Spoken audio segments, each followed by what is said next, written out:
short and gives me fast cash. This week, we are still in the northern region, precise Mio district, and we are still in the farm of Kujo Abimash. Here is in the person of Alhaji Mashood, the 2021 overall national best farmer. So we are going to talk to him to briefly enlighten us. You've watched last week about maize farming. Now let's bring you up to speed on what is happening when it comes to cowpea or granite. So you learn something and make a choice. Alhaji, thanks for joining me once again. Thanks so much, madam. So if this is my first time of hearing granite farming, what kind of crop are we talking about? Yeah, granite is a leguminous plant. Okay.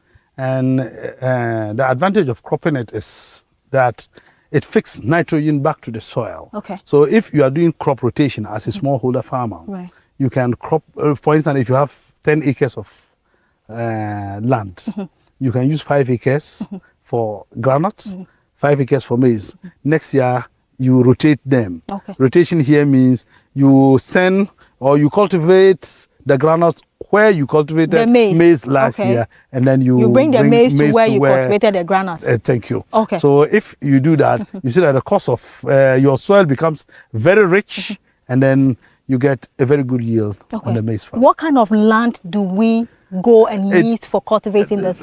Because you see, I'm using maize and granite. So maize and granite are always cultivated mostly on loose soils and uplands. Okay. Please, what kind of preparation do I do before even going to buy my seeds? Yes, you know, we have so many varieties of granules. Okay. But currently in Ghana, we have, we are always about, we always use the local names. Okay. We have what they call the Chinese, and other varieties. Okay. There are bigger ones, there are smaller ones. Yeah. But the Chinese look very tiny when you feed them. Right. So, and it gives a very good yield. Okay. And that's what we are encouraging. Okay. But on Kujo Abimash farms, we do mostly granite seed. Okay. We don't do grain. Okay. And our reason for doing granite seed is that we are supporting women in granite production. Okay. So the seed doesn't mean you produce it right from the scratch, or you buy from somewhere, multiply, and then give to the women? We buy seed from SARI, Savannah Agricultural Research Institute. Right. They always produce the foundation seed, and then we buy the foundation seed, and then we produce certified seed for our women, our female farmers. How much is it sold for? 50 kilograms this year was around 1,200 to 1,500. I can, if my memory sets me right. Okay. Sometimes it's my farm manager who does all the procurement and other things, and then we transfer money. Okay. So it's around 1,200 to 1,500. So we buy the foundation seed, and then we'll produce certified seed and give it out to the women to multiply it into grain again and sell to the market. Okay. But mostly we serve as off-takers to them. Right. When they produce, we just buy it from them at the market price, and also sell it out to potential aggregators. Right. Yeah. Last week, when we were in your maize farm, it was well spaced, distant in between. But this one, it looks like everything is combined. No, similarly, when we are planting, we plant. There are distance. Okay. Or the space between the plants. Okay. But you see, when it grows up, it forms a canopy. So that's why you see it as if it is one. Okay. But indeed, when you go down, you see that there are small space in between. All the crops are standing individual. So in that case, how many seeds goes into each hole? One. We plant only one. How long does it take to mature? About 3 months. 3 months. 3 months. How many times do you harvest? Oh, once. Once. Well, we do only once. We do one harvest. Okay. At what stage is it now? How many weeks old is it now? In the next 2 weeks, we'll be harvesting all this. So do we have some granite beneath the root now? If if I approach one, you see. Okay. You see that there's granite under it. Oh, nice! I see them. Am I able to count this? There are a lot of them. There are a lot of them. So this is how it looks like. You plant one, and then you get this. Okay. Just one give you these plenty. Yes. Once you're saying. Yes. All right. Alhaji, I see some spot, yellow spot on the leaves. So there are indicators that it is becoming mature like that. When it's maturing, when then it's you'll be maturing, seeing you the see yellow that, spot. You see that the leaves will turn to yellowish, Okay. and then the dark spots will be showing. Okay. Do you give fertilizer to Grandnut as well? Yes, the Grandnuts has its own fertilizer, the leguminous fertilizers. Okay. Some years back, we were using is it glycine mixed? Okay. And then it gives us very good yields. How? But majority of farmers who are into groundnut farming doesn't use fertilizers. Okay. So how many times do I apply my fertilizer before maturity? Once. Just once. Okay. Does Grandnut loves more rainfall or more sunshine? What kind of weather is good for No, Grandnut? it's mixed because Okay. at a particular point it needs heat. Okay. And then at some particular points it needs rain. Okay. So mostly we cultivate groundnuts before, or we plant groundnuts before maize. Okay. So groundnut is always the first crop we start with, and then before we move to maize. Okay. Before the fruits start coming beneath the root, do you see any indications at the top? Yes, it will flower. What do you see? It will flower. It will flower. Okay. It will flower before. All right. I see some tiny flowers here. Some flowers. Okay. So when you see the flowers, then you know that they start forming beneath the. Exactly. Okay. Exactly. All right. After harvesting the groundnut, what happens to this? This one we use it for animal feed. Which animals can consume this? Small and big ruminants. Okay. That's sheep, goats, and cattle. Right. So everything you see here, immediately we harvest, and then we take our grains away, or our seed away. We are going to take all these things away. We don't allow it to rot here. Okay. We pick it and then we feed our animals again with it. Okay. It's a pure animal feed. Right. And it's very good. Okay. Is there any form of disease that also worry groundnuts? Yes. What are they? There are pests that attack the flowers. And once they suck the nectar, it means that you have poor yields. Okay. So at a point, we do control them by using either Amester or any other pest control chemical. At what some of the growth stage do you start controlling or preventing it? Mostly first 1 month. First 1 month. 1 month we control it. All right. We control by spraying. Okay. But mostly those pests, the pests which attack groundnuts are not all that dangerous. Okay. To groundnut production. Right. Because at the time the grasshoppers and other things will be disturbing it. By then there's so much heat. Okay. So once there's so much heat, they too can resist the heat, and then they also fall off, and then the groundnut will move. Okay. So when you harvest, what happens to this? After harvesting and removing it? You see, groundnut production creates a lot of employment for women. A lot of production? A lot of employment for women, because after uproot, mostly it's the women who even do the uprooting, and again they will harvest again for us. So as they are harvesting, they are paid. Okay. And once they are paid, you know that in the local economy, you are generating more income in their pockets. So groundnut production, basically, whilst we are doing it as our corporate social responsibility, it is also creating employment for the women in these communities we are operating in. Do you buy from the women fresh or dry? No, after harvesting, they dry and then we buy from them. Then they sell to you? Yeah. So who do you deal with? Who are your business? Who are your targets? I mean, we have other aggregators who sell to, producer market, something. I mean, they are in the tamale market, because groundnut is not our main crop, but we are just doing it for our social corporate responsibility. Yeah. Is groundnut farming profitable? Very, very profitable. Very profitable. Like I said, you mostly produce without adding fertilizers. Okay. So you only require the seed and plowing. Right. And when you do that, it makes you. I mean, the cost of production is very low. But in a year, how many times can I grow? No, groundnut? once. Once. We do it once. No, if I'm in the southern part. Well, I'm not so familiar with what is happening in the south. Okay. So, but in the northern region, we do it only once.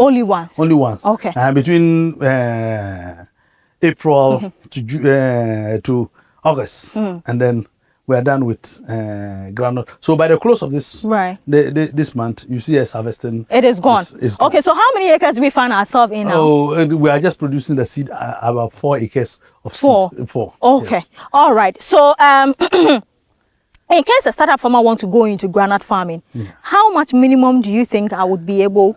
Like I indicated last week, with the maize farms, it depends on your capacity, how much income you have.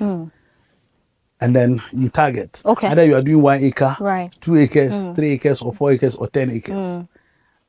So it's your income that determines how much you can like do. I said, if Grandnuts seed is 1,000 Ghana cedis, and plowing 1 acre will cost you about 400 Ghana cedis. Then that's 1,400. Labor may cost you about 1,000 again. If you have 1,400 or 2,400, then you then think of what can you be doing. Okay. If you are doing so, if it is 3,000 is for 1 acre as crop budget, then if you have 6,000, 10,000, 12,000, then it means then that's what will inform you as to what to do. Okay. All right, so you're watching The Ghanaian Farmer. My name is Zenyonam. Join us every Monday on Joy Prime Television. If you missed on Joy Prime, make sure you catch up with us on our YouTube channel, The Ghanaian Farmer, on Twitter, on LinkedIn, Instagram, and on every other social platform. It's The Ghanaian Farmer. Let's hear from you wherever it is you're watching us from. If you have any questions, any enquiries, you can reach out to us, send us messages, and we'll help you to start your journey in the line of agriculture. We are still in the northern region, precisely in the Mion district, and we find ourselves in Kujo Abimash Farms. He does a lot of things here. And so this week, we are with him at where he's producing some seeds to supply to women who are into granite production. This is basically just a small part of what he does on his huge parcel of land. We are about to wrap up our conversation on granite farming. But there are a lot of young people out there who want to go into farming, but it seems not to know where to start from, or who to approach, or what direction to start from. What would you have to share? Any tips? Well, most Ghanaian or youth doesn't want to explore. You should be able to explore to see, because there are lands. There are people out there who are supporting, like what we are doing. For instance, if you are a female student who just completed university, you want to go into farming, we support women farmers to do groundnuts. If you are able to explore, you find out what we are doing, we support you with the seed. Right. Then you only be struggling with plowing services and labor. Okay. So we can support you. After that, you come and pay back to us, and then you continue. Right. So groundnut farming is one of the cheapest farming you can do, or as a starter, you can start with groundnut farming, and then you move into other areas. Okay. Yes. Can a Ghanaian youth make a living from farming? Absolutely yes. Absolutely yes. You can.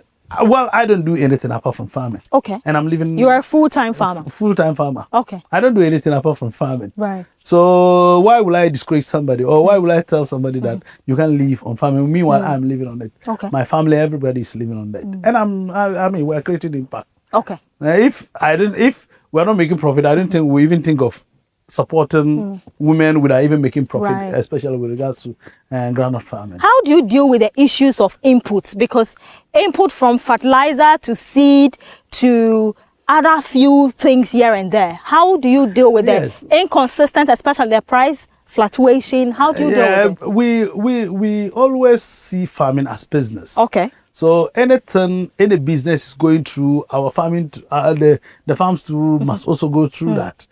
Price fluctuation, looking for market, all those things. We are also dealing with it as when it comes. Okay. So we don't have. Well, the challenges are there, but as it comes out, we also approach it with the solution. Right. So it's not anything smooth. Anybody coming in should not think it's so smooth. I mean, I'm just coming in, there's money. Yeah. No, it shouldn't be like that. Okay. You should just make your mind that there are challenges, and as to when the challenges come, I must also approach it with the solution. Okay. You don't give up once there are challenges. Maybe a particular year like 2019, we had droughts here for almost 42 days. Wow. No rains. I mean, no, that does not mean that we should stop. We should also continue. If there are prices, I mean, increase of fertilizer prices, that does not mean that we should quit or we should reduce our sizes. We should also think of reinvesting. You know, when you look at farming as as an event. I'm just coming to do and pick my money and run away. I mean, that's where you'll be highly disappointed. That's where you see that when there are price changes, you don't have the money again. But you should always, for instance, fertilizers this year, I mean, it goes between 350 to 450 or 500 Ghana cedis. At least next year, you should be thinking that fertilizers will go around 450 to 650. So you make your projections within that. And then as you harvest and then you are selling and then you are solving other problems, you should be thinking of the farm. Okay. Because the farm is your business. Right. So if you spend everything and then you think that next year maybe prices of fertilizers are coming down, no, you will laugh at the wrong side of your mouth. Okay. So you should always think that your farm is your business and every business needs to grow and you must always reinvest in the business. For instance, even if you are doing importation, I believe when you go and buy a container full of a particular product from China or Turkey or anywhere, you'll be thinking that by next year I should be buying 3 or 4 containers in addition to the one you started with. So in farming too, it's just like that. Okay. When you are investing only 100,000 or 1 million Ghana cedis, you should expect that in the next 4 or 5 years, I should be investing either more 5 or 6 million Ghana cedis, and that's how it should be viewed. Right. But not. I'm just coming to do farming. I believe it's rosy. I'm just coming to pick the money. I mean, you farm and then you sow, and then when the crops are out, you harvest, and then you take your money and go and spend. Next year, you come again struggling. No, we don't do that. All right, so limit your expectations. As you watch all our interviews on Joy Prime and on YouTube, minimize your expectation. Approach experts who have spent many years like this in the farming space to consult and get the guidelines. And please, if you invest this season and it does not go right, that does not mean that you should quit or say, oh, farming is not good, it's frustrating, so I'm quitting. That is not it. You need to keep up until you win. My name is Anyanam, and when you see me in town, remember I'm Ghana's finest farmer. Subscribe, share the link. If you want any further clarifications, Kujo Abimash Farm is here to talk to you. You can find them on their website, on social media.